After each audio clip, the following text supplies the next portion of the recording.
ಎಲ್ಲರಿಗೂ ನಮಸ್ತೆ. Welcome to my YouTube channel. ಮನೆಯಲ್ಲೇ ಹೇಗೆ ರೆಸ್ಟೋರೆಂಟ್ ಸ್ಟೈಲ್ ಫ್ರೈಡ್ ರೈಸ್ ಮಾಡ್ಬೋದು, ಸೋಯಾ ಸಾಸ್ ಏನು ಬಳಸ್ದಿದ್ದಂಗೆ ಹೆಲ್ತಿಯಾಗಿ ಅಂತ ಈ ವಿಡಿಯೋದಲ್ಲಿ ತೋರಿಸ್ಕೊಡ್ತೀನಿ. ತರಕಾರಿ ತಿಂದಲೇ ಇರೋ ಮಕ್ಕಳು ಸಹ ತುಂಬಾ ಇಷ್ಟಪಟ್ಟು ತಿನ್ನೋವಂಥ ಫ್ರೈಡ್ ರೈಸ್ ಇದು. ಸೊ ಹಾಗಾಗಿ ವಿಡಿಯೋನ ಸೇವ್ ಮಾಡ್ಕೊಳ್ಳಿ, ಕೊನೆವರೆಗೂ ಸ್ಕಿಪ್ ಮಾಡ್ದಿದ್ದಂಗೆ ನೋಡಿ.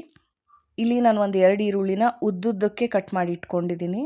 ಸೊ ಹಾಗೆ ಒಂದು ಬಟ್ಲಷ್ಟು ಕ್ಯಾರೆಟು, ಅಂದರೆ ಒಂದು 2ರಿಂದ 3 ಕ್ಯಾರೆಟನ್ನು ಸಣ್ಣ ಸಣ್ಣದಾಗಿ ಕಟ್ ಮಾಡಿ ಇಟ್ಕೊಂಡಿದ್ದೀನಿ. ಹಾಗೆ ಬೀನ್ಸನ್ನು ಅಷ್ಟೇ ಸಣ್ಣ ಸಣ್ಣದಾಗಿ ಕಟ್ ಮಾಡಿ ಇಟ್ಕೊಂಡಿದ್ದೀನಿ, ಒಂದು ಬಟ್ಲಷ್ಟು. ಇಲ್ಲಿ ಕ್ಯಾಪ್ಸಿಕಮ್ ಬಂದುಬಿಟ್ಟು ಈ ರೀತಿ ಉದ್ದುದ್ದಕ್ಕೆ ಕಟ್ ಮಾಡಿ ಇಟ್ಕೊಂಡಿದ್ದೀನಿ. ಹಾಗೆ ಒಂದು ಬಟ್ಲಷ್ಟು ಸ್ವೀಟ್ ಕಾರ್ನ್ ತೊಗೊಂಡಿದ್ದೀನಿ. ಶುಂಠಿ ಬೆಳ್ಳುಳ್ಳಿ ಪೇಸ್ಟ್, ನಾನು ಅರಶಿನ ಹಾಕಿಟ್ಟಿರ್ತೀನಿ, ಸೊ ಅದಕ್ಕೆ ಕೆಡಬಾರ್ದು ಅಂತ ಕಲರ್ ಇದೆ. ಹಾಗೆ ಪೆಪ್ಪರ್ ಪುಡಿ. ಇಲ್ಲಿ ನಾನು ಕರೆಂಟಿನ ಕುಕ್ಕರಲ್ಲಿ ಅನ್ನ ಮಾಡ್ಕೊಂಡಿದ್ದೀನಿ, ಉದ್ರಾಗಿ ಬರಲಿ ಅಂತ. ಇಲ್ಲಿ ಫಸ್ಟಿಗೆ ಒಂದು ಪಾತ್ರೆಯಲ್ಲಿ 1 ಲೋಟದಷ್ಟು ನೀರು ಹಾಕಿ ಸ್ವೀಟ್ ಕಾರ್ನ್ನ ಬೇಯಿಸ್ಕೊತಾ ಇದ್ದೀನಿ. ಈಗ ನೀವು ನೋಡ್ತಾ ಇರ್ಬೋದು, ನೀರು ಚೆನ್ನಾಗಿ ಕುದೀತಾ ಇದೆ. ಒಂದು 2ರಿಂದ 3 ನಿಮಿಷ ಬೇಕಾಗತ್ತಷ್ಟೇ ಸ್ವೀಟ್ ಕಾರ್ನ್ ಚೆನ್ನಾಗಿ ಬೇಯೋದಕ್ಕೆ. ಈಗ ಸ್ಟವ್ ಆಫ್ ಮಾಡಿ ತಣ್ಣಗಾಗೋದಕ್ಕೆ ಬಿಡಿ. ಈಗ ನಾನು ಒಂದು ಬಾಣಲಿಗೆ ಒಂದು 2ರಿಂದ 3 ಸ್ಪೂನಷ್ಟು ಎಣ್ಣೆ ಹಾಕ್ಕೊತಾ ಇದ್ದೀನಿ.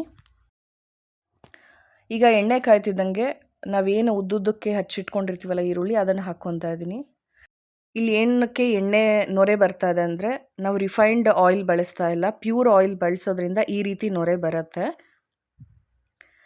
ಈರುಳ್ಳಿ ಎಲ್ಲ ಸ್ವಲ್ಪ ಚೆನ್ನಾಗಿ ಫ್ರೈ ಮಾಡ್ಕೋಬೇಕು. ಈಗ ಈರುಳ್ಳಿ ಬೆಂದಾದಮೇಲೆ ಶುಂಠಿ ಬೆಳ್ಳುಳ್ಳಿ ಪೇಸ್ಟ್ ಹಾಕ್ಕೊತಾ ಇದ್ದೀನಿ.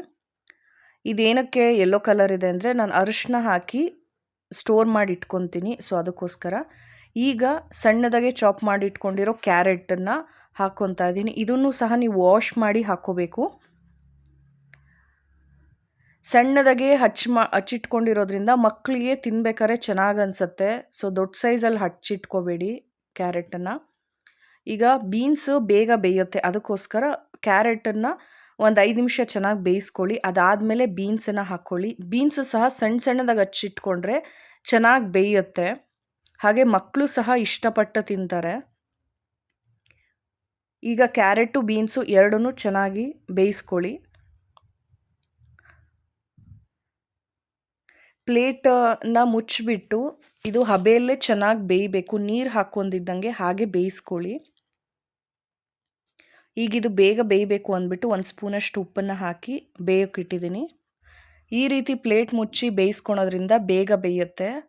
ನಿಮಗೇನಾದ್ರು ತಳ ಹಿಡಿಯುತ್ತೆ ಅಂತ ಅನಿಸಿದ್ರೆ ಅವಾಗವಾಗ ಸ್ವಲ್ಪ ಪ್ಲೇಟ್ ತೆಗೆದುಬಿಟ್ಟು ಈ ರೀತಿ ಕೈ ಆಡಿಸಿ ಪ್ಲೇಟ್ ಮುಚ್ಚಿ ಚೆನ್ನಾಗಿ ಬೇಯಿಸ್ಕೊಳ್ಳಿ.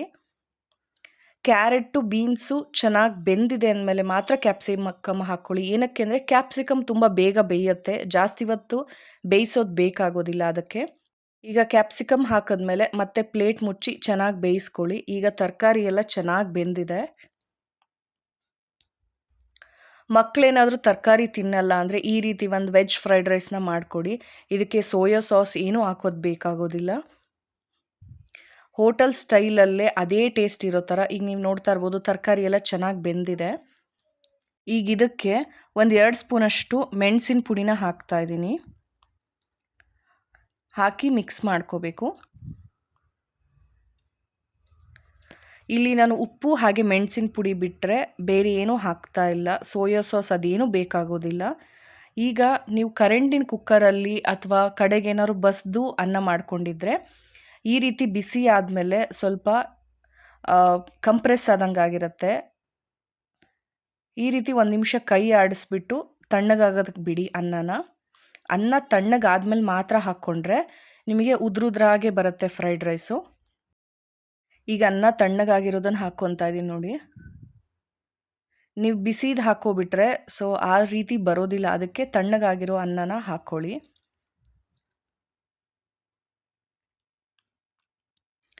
ಈಗ ಇದಕ್ಕೆ ಬೆಂದಿರೋ ಅಂಥ ನಾವು ಏನು ಸ್ವೀಟ್ ಕಾರ್ನ್ನ ಬೇಯಿಸ್ಕೊಂಡಿರ್ತೀವಲ್ವ ಅದನ್ನು ಹಾಕ್ಕೊತಾ ಇದ್ದೀನಿ. ಸ್ವೀಟ್ ಕಾರ್ನ್ ಹಾಕೋದ್ರಿಂದನೇ ಇದ್ರ ಟೇಸ್ಟು, ಇಲ್ಲಿ ನಾವು ಸ್ವೀಟ್ ಕಾರ್ನ್ ಹಾಕೋದ್ರಿಂದನೇ ಇನ್ನೂ ಟೇಸ್ಟ್ ಡಬಲ್ ಆಗುತ್ತೆ. ಆಮೇಲೆ ಸ್ವಲ್ಪ ಪೆಪ್ಪರ್ ಪುಡಿ ಹಾಕ್ಕೊತಾ ಇದ್ದೀನಿ. ಆಲ್ರೆಡಿ 2 ಟೇಬಲ್ ಸ್ಪೂನಷ್ಟು ಪೆಪ್ಪರ್ ಪುಡಿ ಹಾಕಿದ್ದೆ. ಈಗ ಇನ್ನೊಂದು 2 ಟೇಬಲ್ ಸ್ಪೂನಷ್ಟು ಪೆಪ್ಪರ್ ಪುಡಿ ಹಾಕಿ ಉಪ್ಪು ಹಾಕ್ಕೊತಾ ಇದ್ದೀನಿ. ರುಚಿಗೆ ತಕ್ಕಷ್ಟು ಉಪ್ಪು ಹಾಕ್ಕೊಂಡು ನೀಟಾಗಿ ಮಿಕ್ಸ್ ಮಾಡ್ಕೋಬೇಕು. ನೀವು ಖಾರದ ಪುಡಿ ಏನೂ ಹಾಕ್ದಲೇ ಇರೋದ್ರಿಂದ ಮೆಣಸಿನ ಪುಡಿ ಹಾಗೆ ಉಪ್ಪು ಹಾಕ್ತಾ ಇರೋದ್ರಿಂದ ಮೆಣಸಿನ ಪುಡಿ ಜಾಸ್ತಿ ಬೇಕಾಗತ್ತೆ. ಒಂದು 4ರಿಂದ 5 ಸ್ಪೂನ್ ಆದರೂ ಮೆಣಸಿನ ಪುಡಿ ಬೇಕಾಗತ್ತೆ. ಕಲಿಸ್ಕೋಬೇಕಾದ್ರೆ ನೋಡಿಕೊಂಡು ಎಕ್ಸ್ಟ್ರಾ ಬೇಕು ಅನಿಸಿದ್ರೆ ಮಾತ್ರ ಹಾಕ್ಕೊಳ್ಳಿ. ಈಗ ನೀವು ನೋಡ್ತಾ ಇರ್ಬೋದು, ಅನ್ನ ತಣ್ಣಗಾದ್ಮೇಲೆ ಬಸ್ದಿರೋದಾಗಲಿ ಅಥವಾ ಕರೆಂಟಿನ ಕುಕ್ಕರಲ್ಲಿ ಇಟ್ಟಿರೋ ಅನ್ನ ಆಗಲಿ ಅಥವಾ ನೀವು ನಾರ್ಮಲ್ ಕುಕ್ಕರಲ್ಲಿ ಇಟ್ಟಿರೋ ಅನ್ನ ಆಗಲಿ ತಣ್ಣಗಾದ್ಮೇಲೆ ಸ್ವಲ್ಪ ಉದ್ರುದ್ರಾಗಿ ಆದಮೇಲೆ ಈ ರೀತಿ ಫ್ರೈಡ್ ರೈಸ್ನ ಕಲಿಸ್ಕೊಂಡ್ರೆ ತುಂಬ ಚೆನ್ನಾಗಿರುತ್ತೆ. ಹಾಗೆ ಸೋಯಾ ಸಾಸ್ ಹಾಕ್ದಿದ್ದಂಗೆ ಹೆಲ್ತಿಯಾಗಿ ಮನೆಯಲ್ಲೇ ರೆಸ್ಟೋರೆಂಟ್ ಸ್ಟೈಲಾಗಿ ಮಕ್ಳಿಗೆ ಇಷ್ಟ ಆಗೋ ಥರ ಫ್ರೈಡ್ ರೈಸ್ನ ಮಾಡಿಕೊಡ್ಬೋದು. ನಿಮಗೆ ಈ ವಿಡಿಯೋ ಇಷ್ಟ ಆಗಿದ್ರೆ ಸೇವ್ ಮಾಡ್ಕೊಳ್ಳಿ, ಹಾಗೆ ಸಬ್ಸ್ಕ್ರೈಬ್ ಮಾಡೋದನ್ನ ಮರಿಬೇಡಿ. Thank you.